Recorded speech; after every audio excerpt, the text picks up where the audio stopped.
it asked you to ask me, but it asked you to ask me audibly as opposed to actually making a prompt, which would have been simpler, right? Because eventually I had to click on the button. I had to know where it was, but anyway, that's Zoom for you. Actually, the Well, biggest thing about Zoom that they should fix is clearly somebody at Zoom has a thing about having black instead of showing the icons, and everybody's like, "Where's the mute button?" You know. Well, so the thing about coaching for permission is for ICF you have to ask permission, and that's cool. Um, for International Association of Coaching, you have to get written permission before recording, ask on the recording, ask, and at the end of the recording, ask again if it's still okay to keep the recording. Which actually, if you think about it, is kind of the right thing to do. yeah, because you don't know what you're going to divulge. You don't know where you're going to Exactly. go. Yeah, exactly. So that's what I recommend to all my coaching students is that they do that for ICF too, because actually it's a better path. But anyway, And, total side note. well, and it may end up ICF may end up doing that anyway. Who knows? No, that's true. They actually sort of doubled down on the requirements. They've changed a lot and really sort of move forward what's required in all in good ways. Yeah. Well, so this is my actually this is kind of my third one going through this. So we're kind of figuring it out as we go. Sure. Um, It's very agile of you. yeah, hey, why not? Uh, and I was thinking, so one thing I didn't do with the last one with Michael, we didn't say any about who I was, who he was, anything like that. I just kind of his LinkedIn's up there. I figure if you want to know who he is, you go on LinkedIn. So maybe I would say outside of what people could find out about you on LinkedIn, what would you like those who might view this to know about you? Oh, how much time have we got? No, just kidding. Uh, So I like to have fun, obviously. I like games, whether it's video games, board games, agile games, right? One of the cool things there is Heroes of Agility, which is you can experience people can experience everything in agile in 30 minutes, which is kind of cool. We okay. were just talking about VR. One of my hobbies has the hobby that's now taken over all of my other hobbies is virtual reality games and creating an escape room for that environment. Let's see what else. I like to snowboard, and yeah, I don't know. There you go. There's a few things. There's a few things. We'll see if we might put it somewhere. Who knows at this point? Oh, one But more thing. One more sure. thing. So, while I think the purpose of Agile is for organizations to make more money, and that sounds very crass, but really, if you're not making more money, what's the point? However, what it enables, and my real passion is to give people a more humane environment to work in, right? Because actually, the environments that many, if not most, people work in, uh, it's not really that great. It's not really that great. So, you know, it overlaps. One kind of creates the possibility for the other. Okay. This is remind there are a few things that I thought to prompt you with, and you can figure what you most care about. The one thing that from our last conversation that really, and I read there was this whole thing about that Agile, contrary to popular belief, Agile Scrum is not really actually being learned from instructors. It's being learned via the telephone game, peer to peer Oh kind of yeah, right. stuff. Yeah. And you shared as a bit about that, and I think the uh, that is a really interesting take. I would like to I'd like to know more about. But if there's Okay. anything else, if you're more passionate about anything else at the moment, No, that's a good one. And in fact, my most recent post was back on that again with some data, um, which is I remember the last time I looked at an analyst report, there were like 10 million or 11 million software developers. And from that, you can kind of make guesses about how many people are doing QA and UX and whatever. Make up whatever multiplier you like. But the latest data I saw was approximately 25 million developers worldwide, right? So it's doubled since the last time I looked, umpty years ago. So if you just sort of loosely guess, okay, people involved in software development in some way, shape, or form, let's say 40 million, 30 million, whatever the number you want to make it. Let's just say 40 million. Just think about that for a minute. 40 million people. How many people that are part of the Agile community are connected to, the source of Agile, the true value of Agile? How many people are out there actively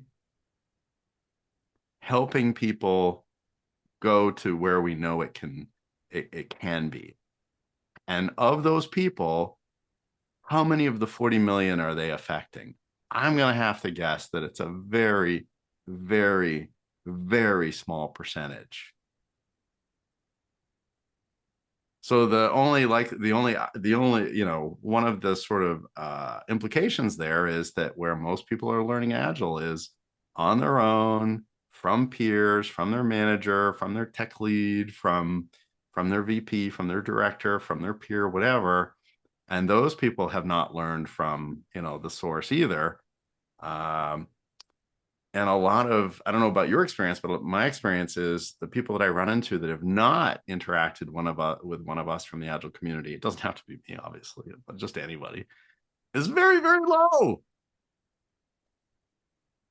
It's the Scrum Masters, right? By and large, folks who I don't know, I don't know the Wait a numbers, minute, but but that's only the people that actually have a Scrum Master. exactly.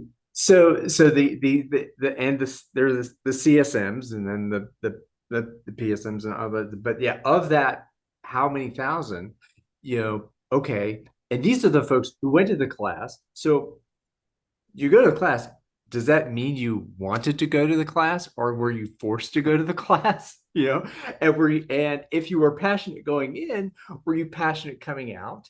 And if you were passionate coming out, how long did it last? So that's one thing. And then when does what's the half-life of agile passion or scrum passion or the way of working passion, you know? and and once that half-life is gone, then if there's team turnover and or there's executive turnover, you know then what, right? Well, you So said passion. You could be passionate and had a sense when you were in class, like this is how it works. But are you also able to then convey that to the next person in a way that they can convey it to the next person? It's like that telephone game you were talking about, right? So if you haven't been in an environment where Agile was successful and you had some way to measure it, like, oh my gosh, we really are producing, deliveries more frequently and customers are more happy and we're making more money, or however we measure it. If you haven't had that experience, you might be bringing Agile to folks, from your perspective, you're bringing Agile to folks, but it's not actually changing the outcomes, right? So there's the passion, there's the knowledge, there's the experience, whatever the magic is. How many people are going to class and then coming back and then a year later can point to something and say, yes, there is actually magic here in a way that is evidence-based? evidence-based magic. Think about that. Not evidence-based management, evidence-based magic. Well, And this here's a simple example of evidence-based magic. You go on a date and you get a second date. The second date is evidence that there was magic in the first date, right? So evidence-based magic. There you have it. I need a better example, but that's what I got at the moment. no, but that's good. I think that's so, and that brings me back to a little bit of the question, like, who was Agile really for anyway? I mean, you kind of brought that up at the beginning. If you're the folks who by the training or send folks to training or desire to change an organizational way of working in some way, the outcome is to make the difference between revenue and cost higher, right? Yeah, I mean, it's you can have all kinds of other reasons, and it's hard to always say I believe in making a more humane environment, but you got to make more money. It's a complicated thing, but at the end of the day, if you're not making more money, really, what was the point? Yeah. Right? You could And argue if you that, make the same amount of money but people are happier, that's worthwhile, right? So you could argue that's worthwhile. well, and that's, and that's the thing. Well, so if imagine a world where evidence-based magic, I is the love that. norm, right? So Right. it's that the flower that has been that it's like this beautiful flower of agility that people understand that four values are not either or, they're fluid between their balances, and that there's nuance about when process is important and when you need to understand more about individuals and interactions, the coaching all this kind of stuff about that. If you care about this stuff, you and I are talking because we've encountered each other because we care about this in this ways of working in whatever way. But if there's that magic and that desire to talk about, not even, I mean, just to get past the four values, then how many of those folks in the practice who live and breathe this stuff can go through each of the 12 principles, off. Yeah. But and so I'm finding it hard to come back and say, all right, there is a gap. You open my eyes to this real gap between the minds of the folks who are doing the work and the minds of the folks who are singing the song, right? And does the world does the world of software development, does that world really become that much better when the folks doing the work can live the values and work according to the principles? I think so. So there's this exercise that I like to do and called Team of the Best Results Ever, which can be very eye-opening. I don't recommend you do it with a leadership team unless they actually want their eyes open. So there's many activities, value stream mapping. There's many activities that you can do with a leadership team to open their eyes, but if they don't want their eyes open, that can end poorly for you, as hypothetically. It's not a personal story. Other people. Um, but Team of the Best Results Ever, and notice I focus on not best team, but team of the best results ever, right? Because team of the best team or whatever can sound like, oh, it was really happy, it was really wonderful, I had a great time. The company went bankrupt, but we had fun, right? So, but team of the best results ever implies, business results as well. And if you ask people, like, actually, I'll ask you, think of the team that you were on your whole life, whether it was personal or work, that had the best results ever, whether it was, personal improvement of the people in the team, or whales saved, or dollars raised, or, software shipped, whatever, however you measure it, think of the team you're on with the best results ever. What were some of the qualities of that team? What was happening around the team? What support did you get? Um, what were the qualities that made that the team with the best results ever? And generally, there's a bullseye of answers. It's not always the same answer, but there's a bullseye, and in that bullseye, the answers are always the same. And there are things like, we had fun, there was trust, there was collaboration, we had a common goal, we were focused. And so these qualities are very similar. And I believe what one of the things that shows is that when people are having fun, in other words, they feel good about what they're doing, they're at their most productive. Right. So they totally go hand in hand. And when they're at their most productive, getting the best results ever, that's good for everybody, the business, the people, everybody. And then the question comes, well, absolutely, those are great outcomes. Those exhibited attributes of a team. Um, it's fantastic. Why does Agile have to be involved? It doesn't. Actually, that's sort of my we we sort of humans rally around labels, right? You need something to, a shorthand. You can't be saying all the time that thing where we trust each other and we're, blah, you can't say that all the time. You need a word. And so Yeah, one word that a lot of people have used is agile, right? So it's a good yeah, shorthand. But I don't think you need to use agile per se. It's really the things that come from agile, and I don't know that the agile manifesto is like the most accurate thing, right? It says about software, but you can use it for things other than software. yeah. uh, And is it the? I guess I'm thinking about the challenge of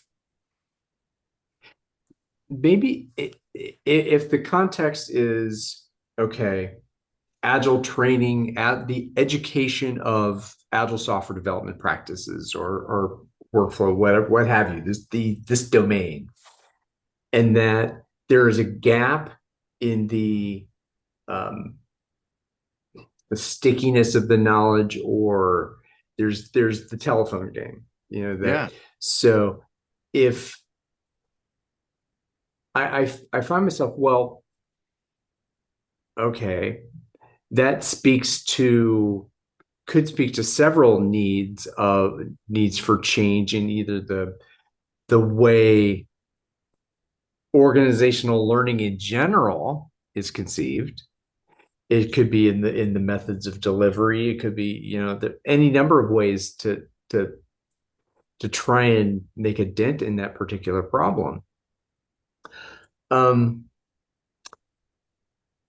so you've observed this phenomenon, and you said some things in your article about a way that you would like to approach that. Would you like to share a bit there, and we Sure. can jam there? Sure. I think it's very hard to target exactly what I'm saying here, because it can, there's a lot of things that people are doing. Like on some of the responses were things like in my organization, here's what we do. And that's awesome. That's one organization, 400 people out of 40 million. So that's great. One person said, "Oh, it's the way safe education is done, and the slides and all that." Okay, so let's say you improve that, it's perfect. Still, the number of people being addressed is a small percentage of the 40 million. So for me, I don't have an answer per se, but I think part of it is just looking at the problem differently. Not like what can I do differently in my training, what can you do differently in your training, but just what can be done in general, looking not at the training we're doing, but at what's happening out there, right? And so if what's happening out there is most of the transmission is peer to peer, how can we help improve that? And so the only thing that I've sort of thought of so far and have been working on is making it so that what they pass could be something good, right? So it could be, oh, hey, I found this article or this how-to guide that's easy to understand, it's clear, it's short, there it is, or a video or multiple videos. So that when people are passing this stuff, they're passing something that it's at least as good. Um, you know, do I think that I personally am going to create some kind of viral spread of agile information? Who knows? I don't think you can bet on that. But it's really just starting to think about how to address that. And that's where I'm starting. And actually, somebody reached out to me and said, "Oh, hey, I'm creating a free thing on Scrum. I'd love to get you to take a look at it. Maybe we could do something together. And I thought, oh, there's other people that are seeing this and trying to do something as well. Maybe we could come together on it. And another person, again, I know someone else Peter Stevens. You know Peter? It's Um, not ringing a bell. the personal agility system, Peter Stevens, in Oh, I've Switzerland. heard of personal agility.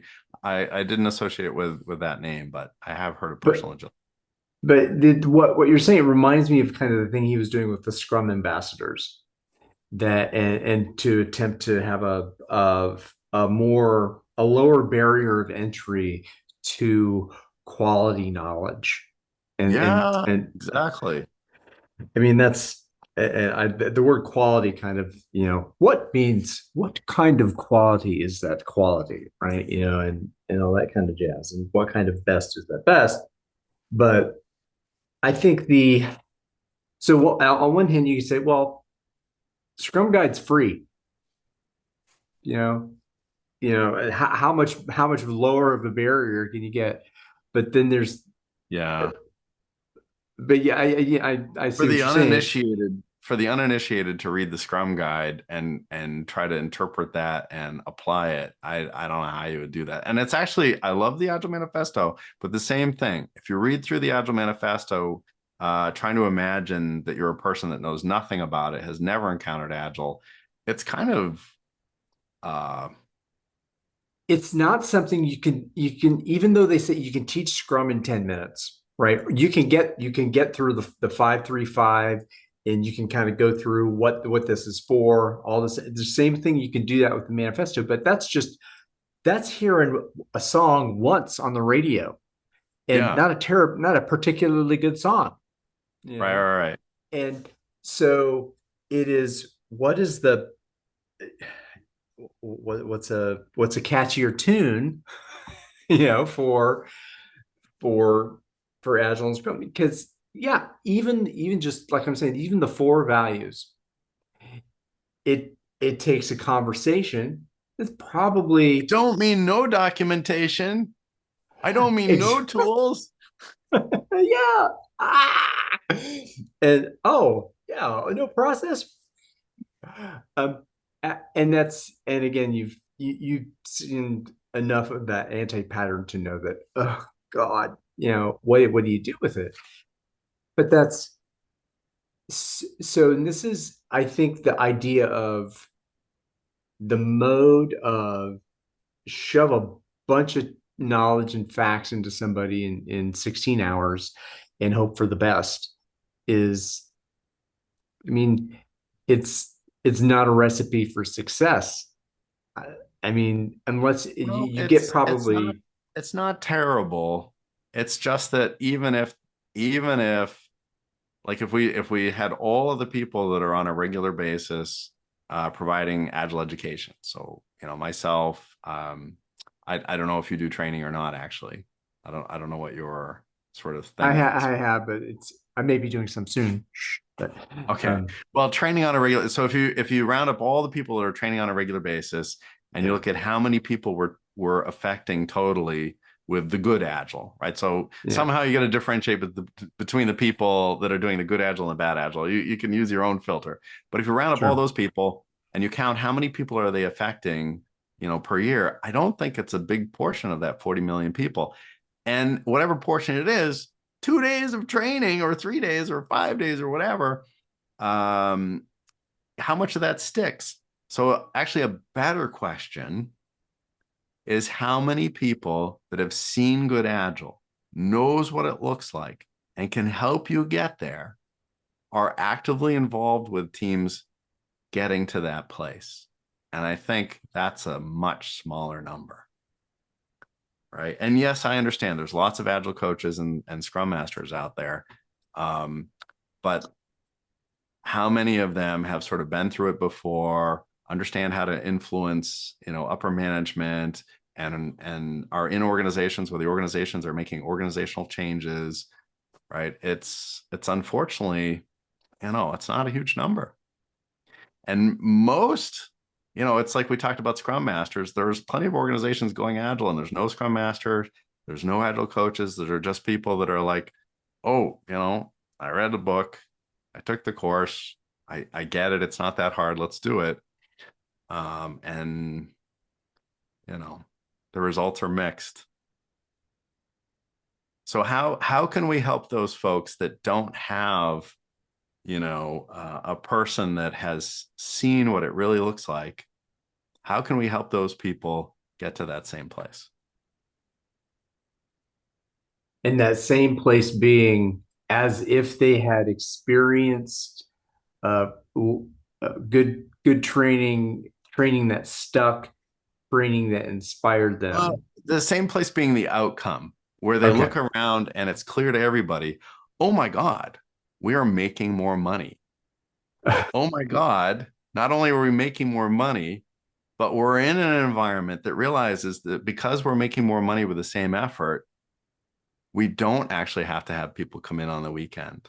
We don't actually have to, push people so hard. Actually, we can work at a more humane pace, treat people well, and still make more money. So how do we get more people to that place without the training, right? We take out no training because we've already sort of established that that's not impacting as many people. I'm not trying to undermine people's training business, by the way. No. I think it's different. The people that are like, yes, I want to take the shortcut and get the training, right? I want to accelerate things. They're still going to do that. It's all the people that aren't even getting a scrum master, a coach, or a trainer. How can we help them? And this is that that process focus, and that assuming that it is important to focus on the work process. This is the idea of Kaizen, right? This is that we don't only wish to just do the work, we want to make the work better and the process of the work better. Well, it And doesn't actually, you know what? It doesn't actually have to be better. Some folks may already be there for whatever reason. It's kind of like I don't need to be an Olympic athlete. I could just improve athletically to a certain point and say that's happy. I'm happy with that. I don't have to be an Olympic athlete. yeah, So get to the point where uh, as a team, you're producing enough value that everybody thinks, oh, that's a good amount of value. You don't have to get any better. That's good right there. Right. So it doesn't have to be constant improvement, but getting to a certain point of high performance and staying there, even just staying there takes effort. sustainable, yeah, that's sustainable. Again, isn't that a principle somewhere? Sustainable pace, right? Well, actually, I don't think it says sustainable pace anywhere. That's the shorthand. It says at a pace that is sustainable for these various parties.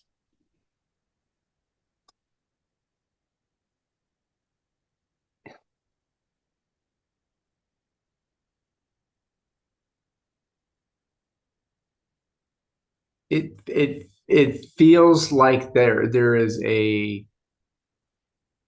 it's a commitment to a a system of, I don't know. I guess I keep coming back to the system of the way of working, that having a oh God, a hierarchical or a responsible party for the way of working, which is the Scrum Master. Yeah, it's the process master, the process owner instead of the Well, it product owner. can it can be a But scrum master. I think if you have a team that has a working agreement and they actually all agree to it, a scrum master is one way to make sure that something like that is happening, right? Not everybody wants to do the kinds of things that a scrum master does, but you might have a developer who's passionate about developing and is also passionate about Agile or Scrum that can say things like, it doesn't seem to me like we're working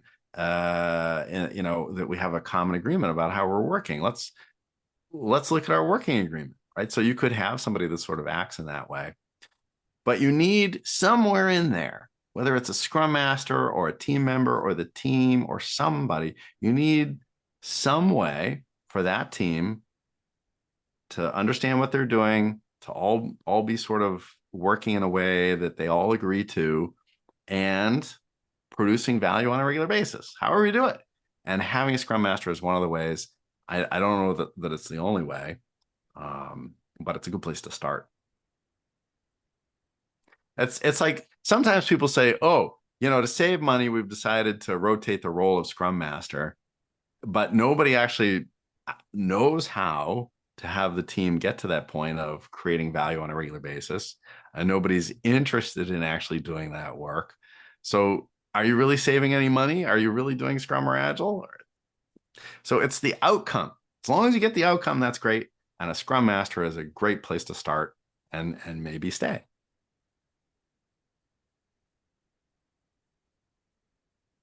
This that idea of the working agreement and the agreement on goals and the clarity of outcome and that the development of trust within a team and all of those things that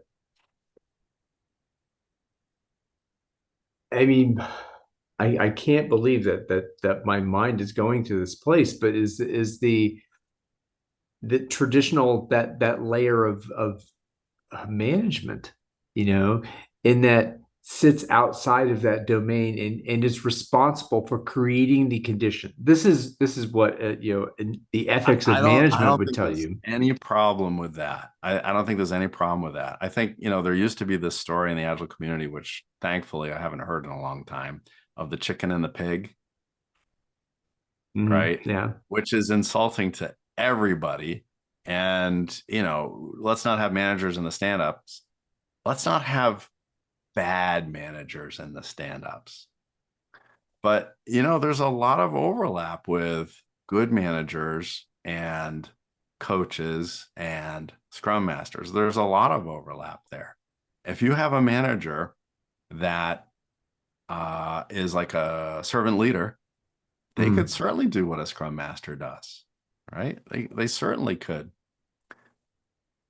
This is well, and this kind of leads me into into the scrum bashing. I mean, I say that kind of You mean you're pejoratively going because to, or you're going to refer to it? no, well, I'm going to no. I'm kind of agnostic. I just am Yeah, like me too. you. If there are people working on something, it's important that they care about the thing they're working on, and that as human beings, they care about each other. They can communicate and collaborate. Why not have fun? Or have the experience, a rewarding experience of producing something of value, and that you're in it, with all this kind That's of stuff. I fun. mean, and some people call it fun. Some people don't want to call it fun. Some people hate the idea of a game, which seems kind of may seem foreign to you and me, but maybe they had some weird stuff happen to Oh them no, about it's not games. foreign. So just a quick story. When I was president of Agile New England back in the day, it had a different name at the time. Uh, uh, there was a proposal to do Agile Games New England, and I said nobody want games. Come on, I didn't even attend the first one. And Hmm. now, I've got like Heroes of Agility, the game, right? So, Yeah. um, but yeah, I think it's because that whole thing, like work is, it's called work for a reason. It's a four-letter word, right? It's not called fun, it's work, you gotta, but if you examine that team that you run with the best results ever, generally you were having fun, right? People enjoy being productive and valued and producing value. They don't enjoy being told what to do and being under pressure and being criticized for missing deadlines that they themselves didn't set and would have never set. And that may be irrelevant or only having been set for some other person's purpose, you Yeah. know, Yeah. Not based in reality. not based in reality. And I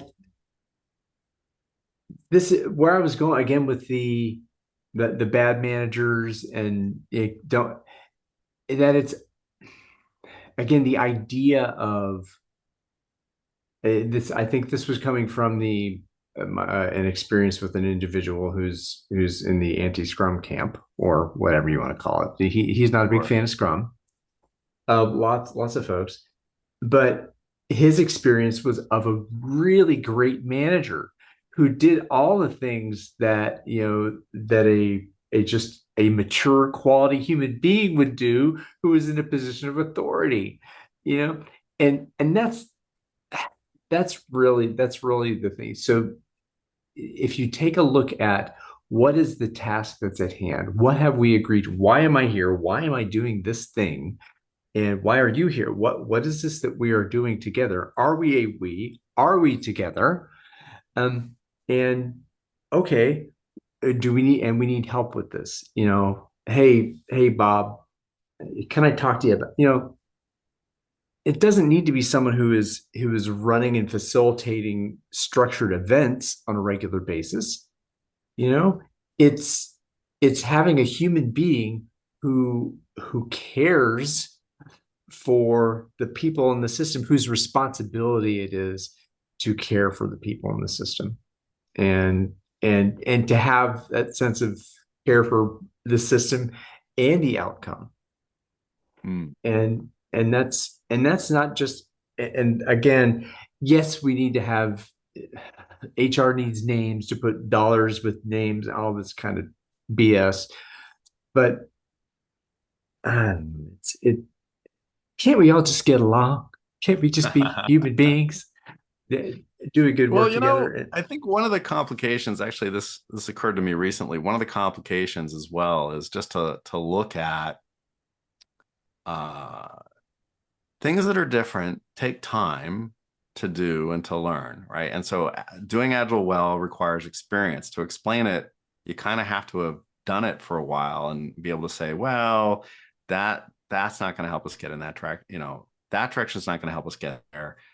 This is, even if it's counterintuitive. Um, but think about how much experience do we have in general as a society, as a civilization, whatever, as an industry, however you want to package it, in working as teams. Forget about Agile for a minute, but just working as teams in work. The normal thing is you have your work and I have my work. And when all of your work done and all of your work is done and all of my work is done, then the value can be delivered. And we may not even know that each other exists, right? That's the normal thing, not working as teams. So to expect that people are going to understand how to manage teams as teams, to interact in a team as a team, we have decades of experience in the exact opposite direction. Hmm.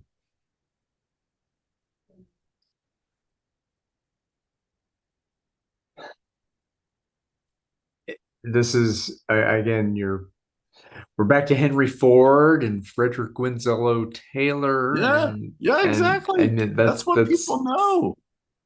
it's what's taught in the It's like in many of the management schools. I mean, I can't speak for everything, and I know many folks yeah, who are in no, the data programs, but it's the normal thing, right? It's the normal thing.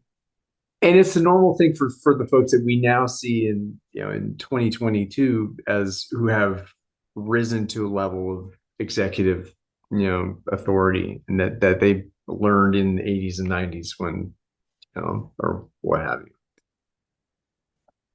but It's kind of like if you think of it as viruses, right? Information is basically a virus, right? So I learn something, I pass it on to you. You learn it, you pass it on to somebody else, right? So all of the Ford stuff, the assembly line, Taylorism, and all that, that's knowledge that's being passed from person to person. Some of it is in business schools. It's being passed from person to person. So we get them in our Agile classes, and we sort of like try to push back the tide. But there's many more people teaching Taylorism than are teaching Agile. So we got like the Agile virus, the good Agile virus, the bad Agile virus, the viruses that have nothing to do with Agile that are, arguably good because a lot of businesses have been based on it and made lots of money.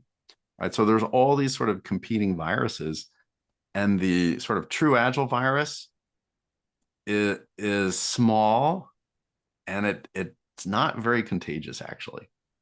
Right. It mutates on contact into like the bad Agile virus. Oh, wow. And then of course we're in this giant, miasma of Taylorism. People breathe Yeah. in Taylorism. You watch Taylorism on TV. Yeah. The comedy of your childhood is focused on, Taylor. I mean, there's Head of household. Right. Just even the thought of head of household, that there is a person that basically is the head of household. Right. Even the family unit is not really a team. Right. There's all these things all over the place. That are sort of in our past that compete against this. and this, I think that this, maybe this is the last. I had a teaser on my last one about something else, and this may be a teaser for for us going forward. Is that I think the idea of a goal oriented team is, I think it's insufficient. Mm. I think it is more natural and more human and more humane to imagine ourselves as an ensemble who are creating a piece of art together. Either we're a string quartet or we're and I me it's being a jazz musician.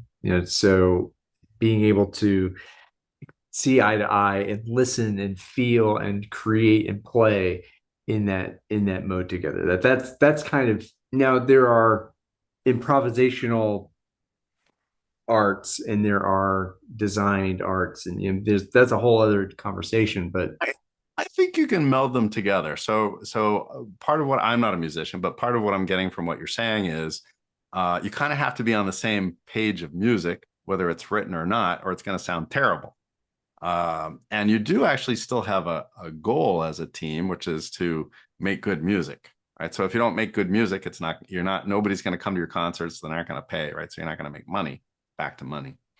Um, well, so, there are different words you can use here. There's semantics, but at the end of the day, you have something in common. You're working together. You don't have like, the this musician over there just doing whatever, and this musician, you're not all doing solos at the same time. That doesn't work. But that's what traditional development is.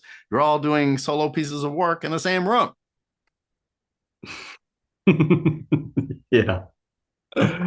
Oh, well, cool. I think this is a good place to pause and tease for next time, don't you? Oh, okay. Well, it's your show. Ha, for the time. Yeah, I guess it is. Oh no, wait.